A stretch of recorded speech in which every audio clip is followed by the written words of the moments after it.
संजय राऊतला कल्पना नाही आहे. आधीसुद्धा ते अंधारामध्ये होते, आतासुद्धा अंधारामध्ये आहे. उद्धव ठाकरेंची छुपी रणनीती मोठ्या प्रमाणात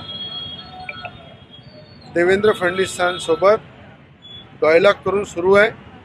येणाऱ्या काळामध्ये देवेंद्र फडणवीस हे राज्याचे जे मुख्यमंत्री आहे त्यांचं नेतृत्वसुद्धा उद्धव ठाकरेंनी स्वीकारलेलं आहे. येणाऱ्या काळात मोदीजींचं सुद्धा नेतृत्व उद्धव ठाकरे स्वीकारणार आहे. त्या गतिविधीने त्यांचे पाऊल टाकणे सुरू आहे. म्हणून अचानक असा झटका बसेल संजय राऊतला की उद्धव ठाकरे सुद्धा भाजपसोबत दिसेल. हा झटका मोठा संजय राऊतला बसेल. देवेंद्र फडणवीसांचं नेतृत्व येत्या काळात स्वीकारतील आणि तशी चुकी रणनीती ही सुरू असल्याचं रवी राणा म्हणतायत. तुम्हाला अंधारात ठेवलं जात आहे सगळ्याच्या. रवी राणा यांना जे.पी. नड्डांची जागी नेमणूक केली आहे का राष्ट्रीय अध्यक्ष पक्षाची? शिवसेना हा एक स्वतंत्र पक्ष आहे.